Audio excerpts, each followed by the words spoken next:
Sebelum kita mulai penjelasan pada hari ini, marilah kita berdoa agar kita menjadi generasi kebanggaan bangsa yang selamat, bahagia di dunia dan di akhirat. Judul pada bab ini yaitu perlindungan dan penegakan hukum di Indonesia. Beberapa perilaku warga negara yang paling sering melanggar ketentuan hukum. Apakah dari perilaku warga negara tersebut mencerminkan hukum dibuat untuk dilanggar? Mudahan saja tidak, karena hukum dibuat untuk mengatur dan membatasi perilaku warga negara untuk dapat berbuat sesuai dengan nilai-nilai yang sudah disepakati dalam kehidupan masyarakat Indonesia. Nilai-nilai tersebut diharapkan mampu membatasi perbuatan yang dapat merugikan orang lain agar tercipta kehidupan yang aman dan damai.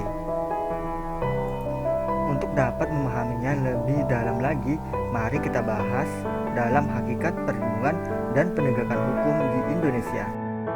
Yang pertama, konsep perlindungan dan penegakan hukum.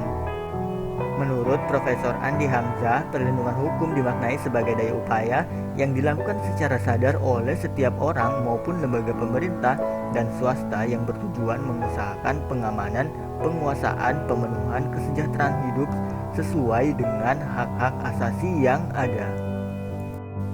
Dari penjelasan tersebut, hukum memberikan perlindungan kepada manusia dalam memenuhi berbagai macam kepentingannya, dengan syarat manusia juga harus melindungi kepentingan orang lain.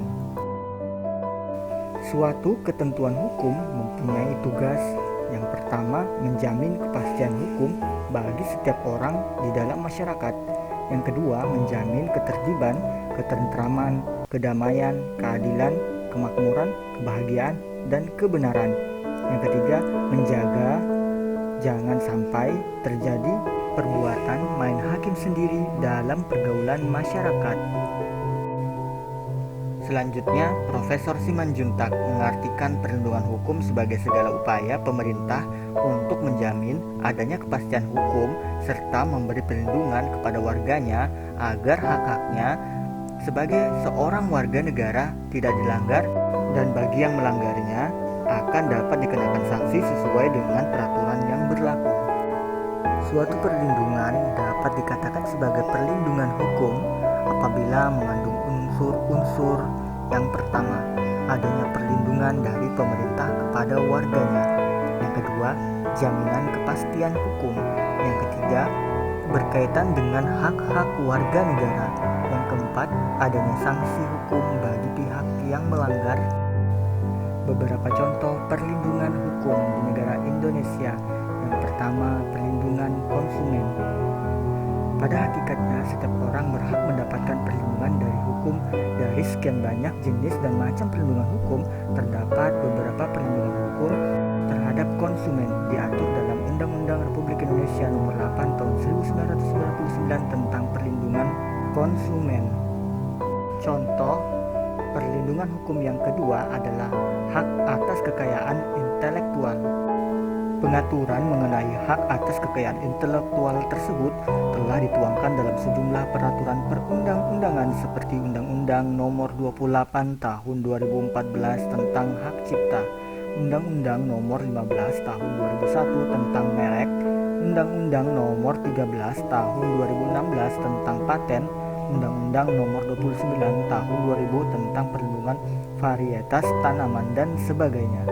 Perlindungan hukum juga diberikan kepada tersangka sebagai pihak yang diduga telah melakukan pelanggaran hukum. Perlindungan hukum terhadap tersangka diberikan berkaitan dengan hak-hak tersangka yang harus dipenuhi agar sesuai dengan prosedur pemeriksaan sebagaimana diatur dalam ketentuan perundang-undangan. Kemudian, pentingnya perlindungan dan penegakan hukum di Indonesia. Ketentuan dalam pasal 1 ayat 3 Undang-Undang Dasar 1945 menyatakan Indonesia adalah negara hukum, maka Indonesia wajib melaksanakan proses perlindungan dan penegakan hukum. Negara wajib melindungi warga negaranya dari berbagai macam ketidakadilan, ketidaknyamanan, dan penyimpangan hukum lainnya. Negara mempunyai kekuasaan untuk memaksa seluruh warga negaranya untuk melaksanakan semua ketentuan-ketentuan yang berlaku. Perlindungan dan penegakan hukum dapat mewujudkan yang pertama, tegaknya supremasi hukum. Maksudnya, semua tindakan warga negara maupun pemerintah selalu berlandaskan pada hukum yang berlaku. Yang kedua, tegaknya keadilan. Maksudnya, setiap warga negara dapat menikmati haknya dan melaksanakan kewajibannya merupakan wujud dari keadilan tersebut. Yang ketiga, mewujudkan perdamaian dalam kehidupan di masyarakat. Maksudnya, perdamaian akan terwujud apabila setiap warga negara merasa dilindungi dalam segala bidang kehidupan. Hal itu akan terwujud apabila aturan-aturan yang berlaku dilaksanakan. Keberhasilan proses perlindungan dan penegakan hukum tidaklah semata-mata menyangkut ditegakkannya hukum yang berlaku, akan tetapi sangat bergantung pada beberapa faktor. Yang pertama adalah hukumnya. Hukum yang dimaksud di sini adalah undang-undang yang dibuat tidak boleh bertentangan dengan ideologi negara.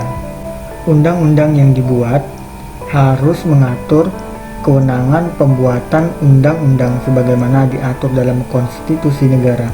Selanjutnya, undang-undang haruslah dibuat sesuai dengan kebutuhan dan kondisi masyarakat di mana undang-undang tersebut diberlakukan. Perlindungan dan penegakan hukum tidak akan terwujud apabila anggota masyarakat tidak mempunyai kesadaran hukum.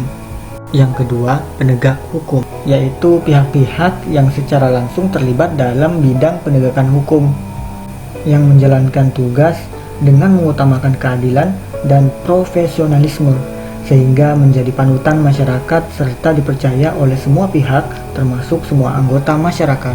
Yang ketiga, masyarakatnya, yaitu masyarakat lingkungan di mana hukum tersebut berlaku dan diterapkan. Contohnya, warga masyarakat harus mengetahui dan memahami hukum yang berlaku, serta mentaati hukum yang berlaku dengan penuh kesadaran akan pentingnya dan perlunya hukum bagi kehidupan masyarakat. Yang keempat, sarana atau fasilitas yang mendukung penegakan hukum.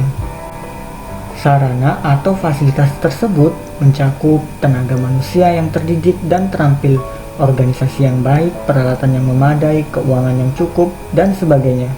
Yang kelima, kebudayaan, yakni sebagai hasil karya, cipta, dan rasa yang didasarkan pada kasta manusia di dalam pergaulan hidup. Kebudayaan mencakup nilai-nilai yang mendasari hukum yang berlaku, nilai-nilai yang merupakan konsepsi-konsepsi abstrak mengenai apa yang dianggap baik sehingga dianut dan apa yang dianggap buruk sehingga dihindari. Kelima, hal tersebutlah yang mendasari keberhasilan proses penegakan hukum dalam suatu negara.